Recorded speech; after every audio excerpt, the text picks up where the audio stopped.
Hello? Hello. Good afternoon, Joaquín. Hello. Sorry for the troubles, and the floor is yours. Don't worry. We will test if the connection between Andalusia and Poland works. Okay, I have a presentation. I don't know if this is a problem. I can speak only. We should put it on. Yes. Okay, thank you. Can you, next steps, next slide, please? Okay, we will talk about sustainable construction, and I would like to say that sustainable construction is a clear opportunity not only to achieve the energy objectives of Europe, take into account that is the largest consumer in Europe, representing 40% of the total consumption, and also that 70% of the building has been built before the first energy directive. So there's a big potential of energy saving. But also, I would like to highlight the impact on employment of the sustainable construction. It's important because this employment is a local employment, difficult to reallocate it. But also, we have to consider the employment linked to the industrial sector. I mean, manufacturer of heat pumps, manufacturer of solar panels, engineers, architects. So there's a clear opportunity for generation employment, for energy savings. So there are a lot of opportunity, but the question could be, we can change the model or the current model to a more sustainable one. And I will say that the sustainable construction face a lot of challenges. For example, innovation. For example, competitiveness. We need more industrialization of the sector. We need more training, workers specialized in sustainable construction. We need also financial instruments. We will need an adequate regulatory framework. And we could say that all these challenges is a common challenge across Europe. And that's why we need the interregional collaboration to face together all these challenges. If you can move to the next slide.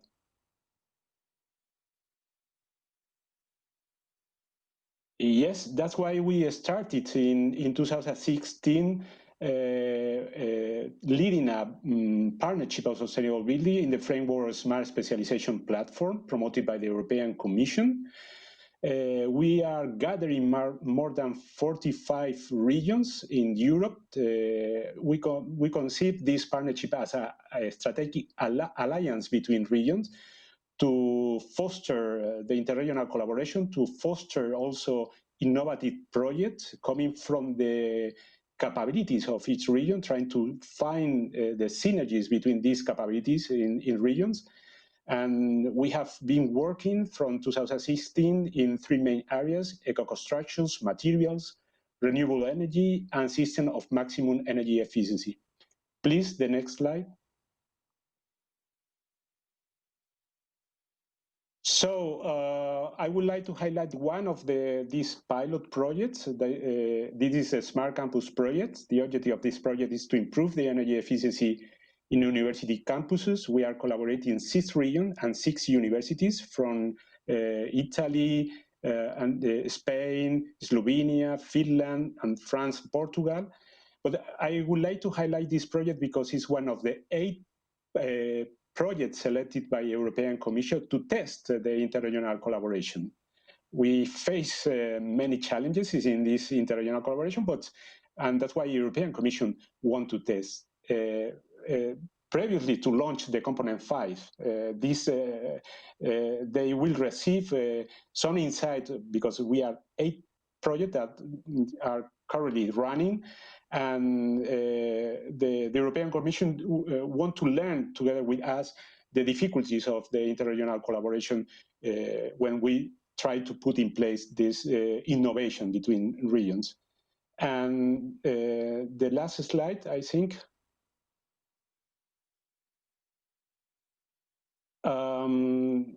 Yes, if you ask me about the need also to implement cross-sectoral initiative in this building sector, I totally agree. You have to consider not only the impact on energy or on employment. Construction sector has a lot of impact. We can consider also the impact on health. And a very brief example, good practices. We have been collected within the Interreg Europe project Build to LC, good practices during 2 years. You can consult these good practices in the link that has shown in the slide. And Warm and Well program. The Warm and Well program is a program launched in UK, and the thing to highlight is the entity that grants the energy efficiency is not the Ministry of Industry or the Ministry of Energy, is the Ministry of Health. The Ministry of Health is granting investment in energy efficiency because they discovered that improving the air quality, improving the air conditioning, improving the condition of the people living inside this home, they can reduce enormously the health expenditure. So they decide to invest more in energy efficiency than in medicines. That is a good example of the cross-sectoral initiative that is necessary to analyze in deep to foster the sustainable building sector. Oh, thank you very much, Joaquín. And that's all for my side. I hope that the connection works. It was all but fine. I don't know. I don't see you. It was all fine. Thank you very much. Can we have the 3 panelists right now? Thank you again, Joaquín. Okay. So for this moment, we try to connect to our 3 panelists. We have Szymon, Liszka, the president of the Polish Foundation for Energy Efficiency. Then we have Jerzy Wójcik, architect representing his JW+A company, and Szymon Firląg, the senior advisor of the Buildings Performance Institute Europe. So we have 3 panelists, all of them experts in sustainable buildings. And for this reason, I would like to talk with them on what was presented by Joaquín a moment ago, because he said we have very good examples.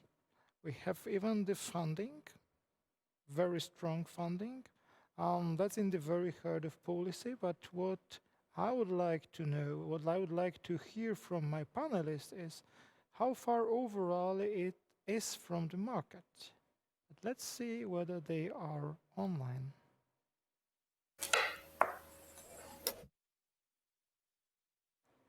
Are you there? Hi, can you hear me? Yes. Yes, hello. Okay, good. The question was already raised. I would like to start with Szymon.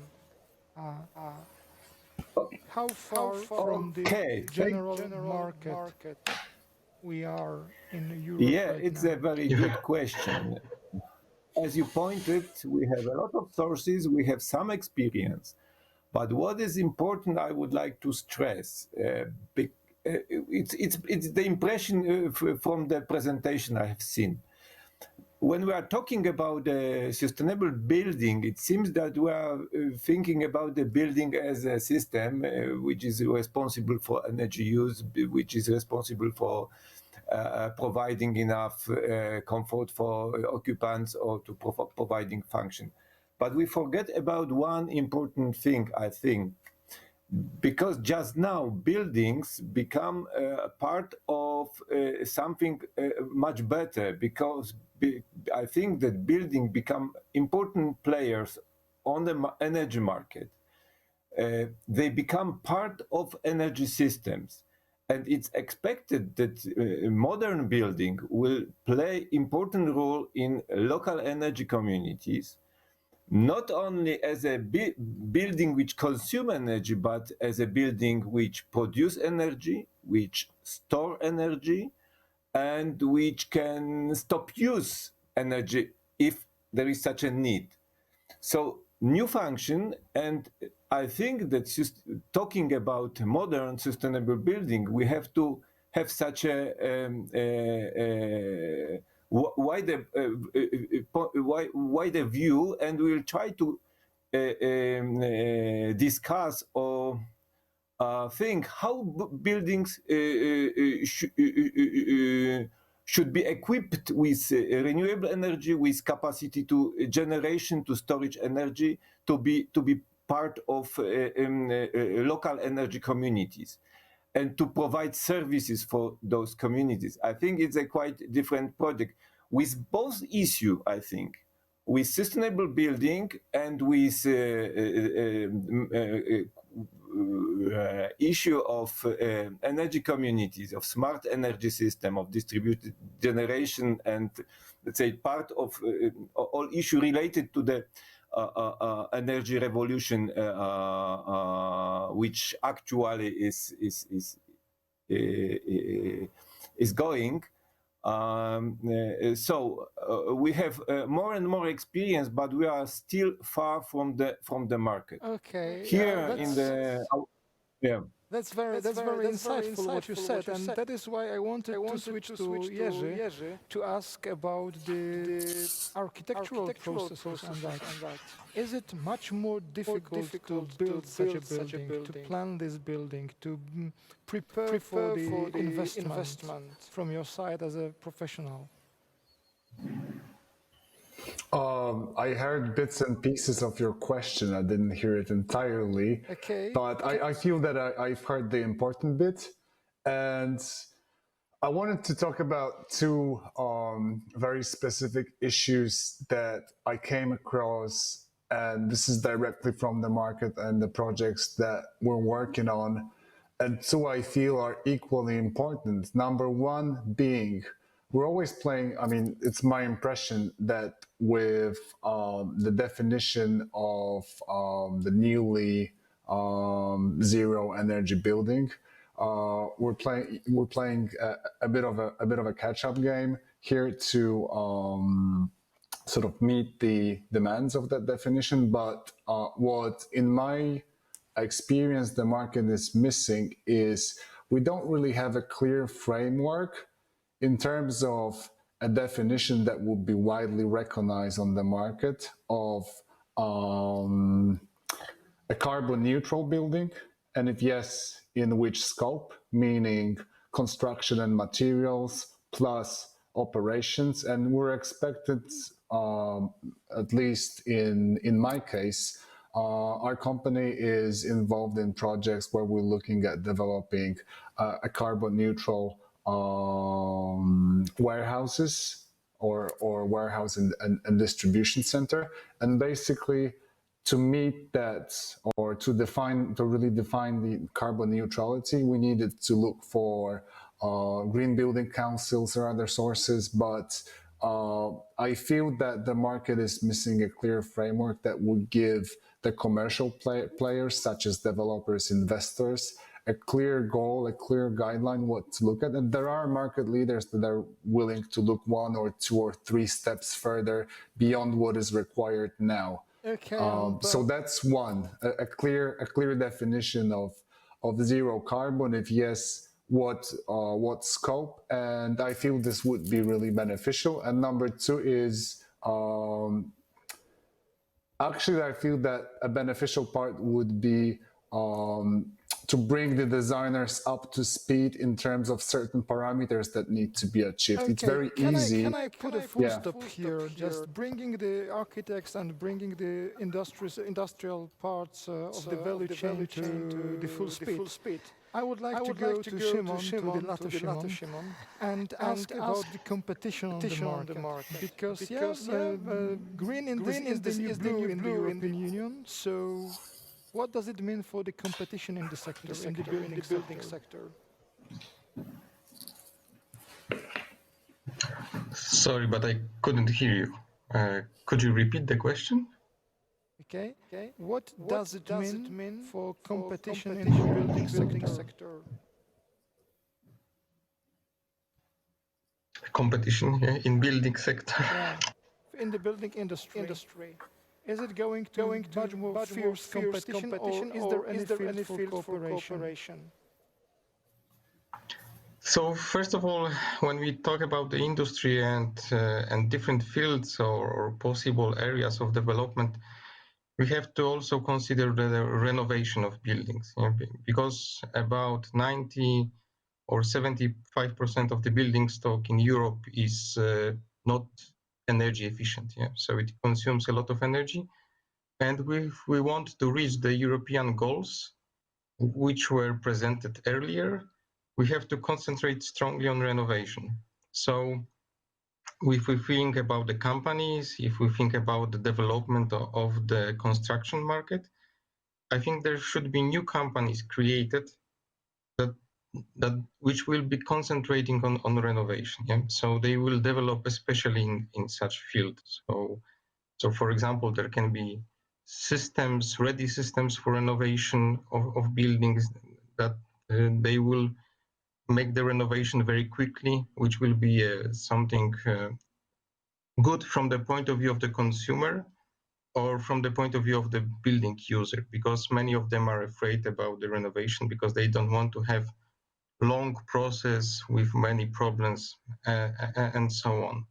So if we will look at the construction chain, we think that there is a possibility of digitalization of this construction chain. So there are some new technologies, scanning or making prefabricated elements for the renovation, and maybe this is a change or occasion for the new companies to develop, especially in the area of renovation of buildings. Okay, there is a question from one of our participants. Will smart spec help to overcome problems with renewable implementation? Could you repeat? Will smart specialization help to overcome the fact that many European countries have different levels of renewable energy generation and implementation? Okay.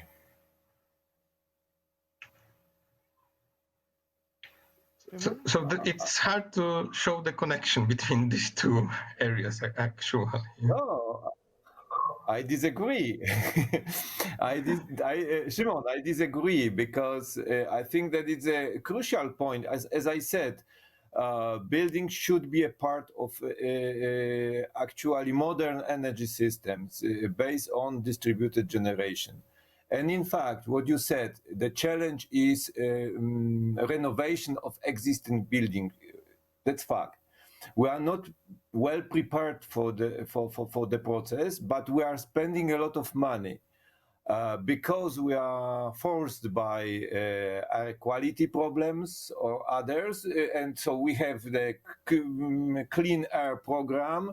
We are willing to spend a lot of money, but in fact we don't know what should be the ambition level, and if we should promote during the rehabilitation of process of rehabilitation of building, we should strongly promote renewable energy and to push buildings towards, let's say, energetically self-sufficient buildings. But according to me, it's possibly it could have a large impact on our share of renewable energy we have in our energy mix. Definitely, and the case how photovoltaics developing in Poland in last months, showing that it's potential, that the potential is huge. Okay, I would like to come back for a short moment to Jerzy. And is smart specialization or is interregional cooperation a way to deal with this legislation issues, like standardization?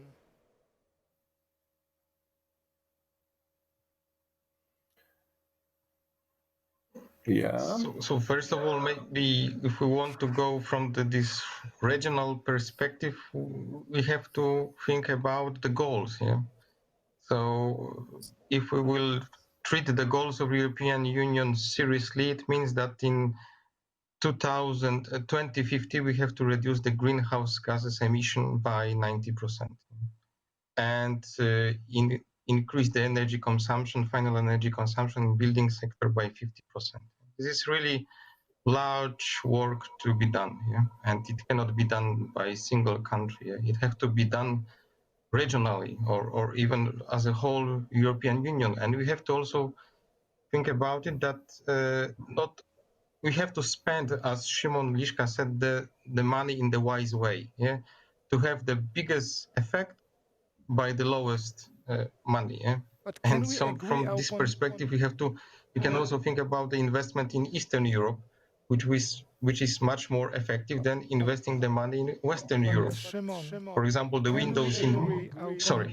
Can we agree upon the legislation, upon the standards of this energy efficient building that Jerzy was addressing? Do you guys think we can do it? And how?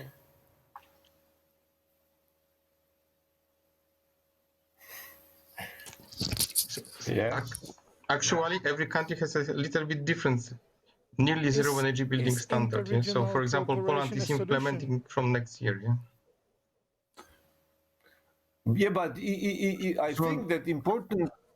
If I can say something, I think that important issue is what was mentioned, that there is still problem of definition. There is still problem of definition, and definition and identification of real goals we would achieve, setting up standards. It's one thing, and the second thing is that we should be aware. We must be aware that standards which are obligatory, which are mandatory, which we have in place, are the minimum performance standard. And what I think is a problem in our thinking, that we assume that the mandatory standard we have already in place, that they are our goals, and it's not true, because I think that we have to change our mind, and we have to convince also investors and developers to be more ambitious that standards. And in such a case, we also need something like, I guess we need something like voluntary standards. We need some guidelines how to be more ambitious that it's required actually by law, but to be sure that it's, let's say, realistic, that our ambition is realistic. So such a best practices and voluntary standards definitely is needed.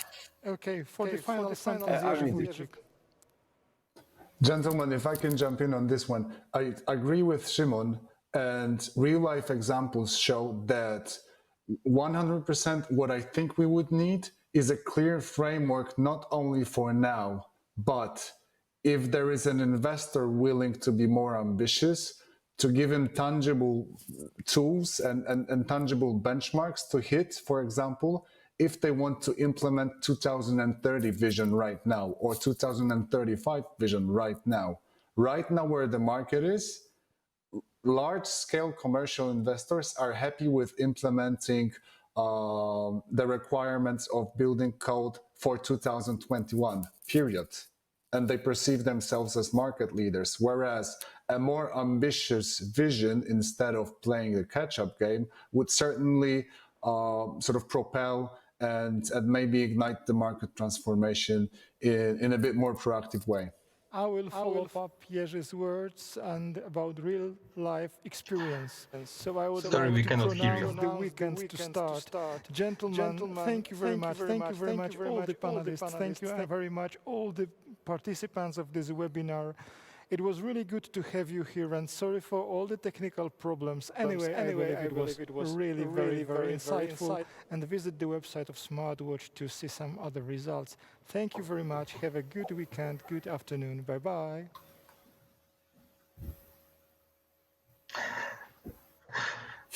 Thank you very much. Thank you. Again, thank you very much and goodbye.